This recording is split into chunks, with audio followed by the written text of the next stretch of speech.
ओम श्री सद्गुरुदेव भगवान की जय। माया दीपक नर पतंग भ्रमि भ्रमि इवै पड़ंत। कह कबीर गुरु ज्ञान से को एक याद उबरंत। आज काफ़ी लोगों ने शायद फेसबुक के माध्यम से हमारे जन्मदिन की बधाई दिए हैं। उन सभी को मैं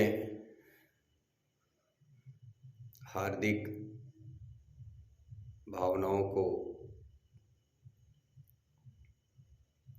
आभार व्यक्त करता हूँ कि गुरुदेव भगवान आप सभी शुभचिंतकों को स्वस्थ, सकुशल और सप्रसन्न सपरिवार को रखें।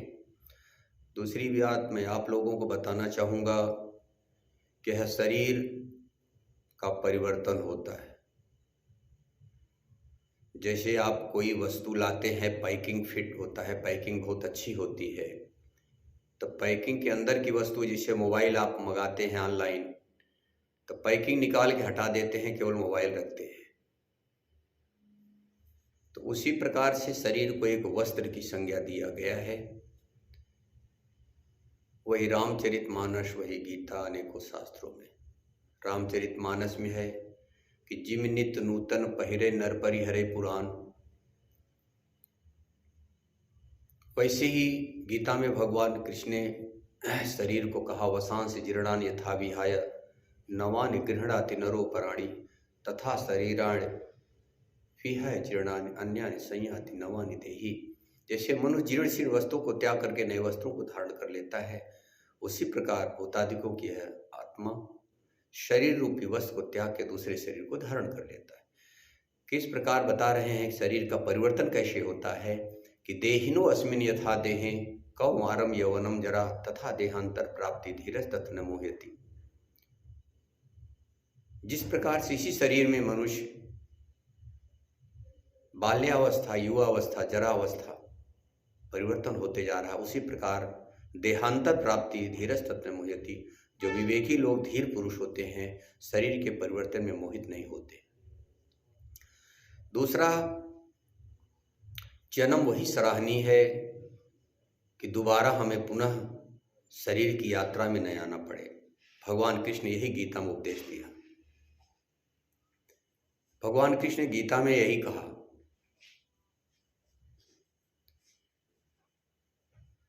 मोक्ष और जब मुक्ति मिल जाती है तो पुनः शरीर धारण करने की आवश्यकता नहीं पड़ती है।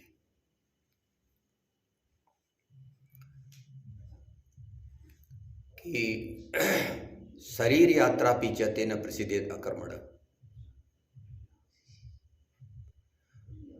कि यदि तुम नियतम कुरु कर्मत्वम कर्म जायो है कर्मण, कि और सभी कर्म तो हमारे जीव आत्मा का बंधनकारी होता है, 84 लाख योनियों में ले जाता है, लेकिन गीतोक्त नियत कर्म, सदगुरु के संरक्षण वाला जो कर्म होता है, जहाँ आश्रम में होता है, आत्मा ही सत्य है, सत्य के गुरु को सदगुरु कहते हैं, उनके संरक्षण का जो साधना भजन तपस्या होता है, उसी को गीतोक्त नियत कर्म साधना कहा गया है।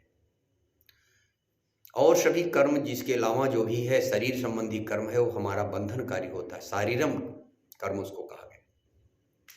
लेकिन जो शरीर से मुक्त महापुरुष हो जाते हैं, उनके लिए आया है कि शारीरम केवलम कर्म कुर्वन् नाप्नोति किल विषम, कि महापुरुष जो अपने स्वरूप को प्राप्त कर लेते हैं, संपूर्ण विकार खत्म हो जाते हैं, काम क्रोध लोभ मोह जन्म जन्म के संस्कार जब खत्म हो जाते हैं, तो उनका शरीर मात्र कर्म करता हुआ दिखाई देता है, पाप पुण्य से रहित होते हैं।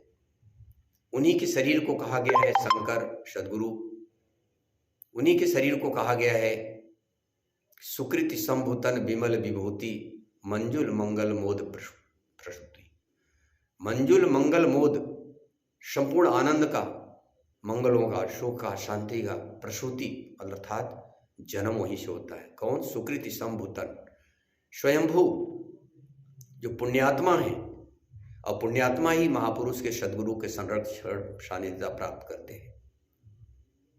जो पूर्णत्व की ओर ले चले कर्म, हमें उसको पुण्य कर्म कहा गया है, जो पतन की ओर ले जाए उसको पाप कर्म कहा गया है। तो इसी प्रकार से गीतोक्त नियत कर्म है, जिसी को यज्ञार्थ कर्म कहा गया है, तदर्थ कर्म, मदर्थ कर्म, कार्यम कर्म, अनेकों प्रकार से जहाँ जैसे उचित पड़ा है वैसा ही भगवान कृष्ण ने गीता में उपदेश दिया है।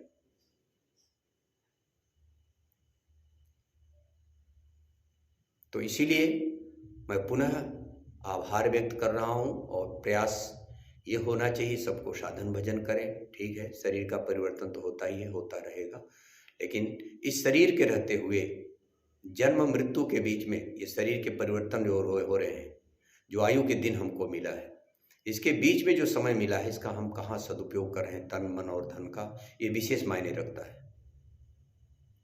और यही हमारे आपके जीव का उद्धार का माध्यम होता है, कल्याण का माध्यम होता है। और 84 लाख योनियां तो केवल भोग भोगने के लिए होती हैं।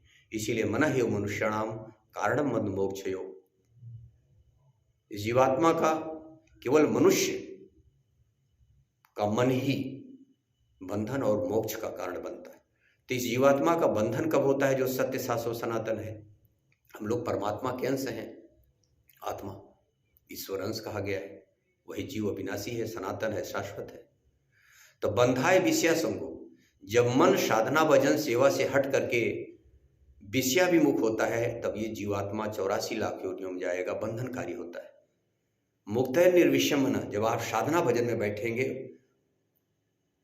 तो मन निर्विषय होता है, तब मुक्ति की ओर जाता है, तब इसका मोक्ष होता है, जन्म मरण के बंधन से मुक्ति मिलती। बस इतना ही है, बस दो ही चीज है। जब मन माया की ओर हो गया, संसार की ओर हो गया, विषय को हो गया, तो जीवात्मा बंधन में, और वही मन जब संसारोन्मुख हो गया और भगवान की ओर हो गया, साधना भजन के अनुकूल हो गया, तो वही है मुक्ति के मार्ग। बोलो गुरुदेव भगवान की जय। बस इतना ही, बोलो गुरुदेव भगवान की जय।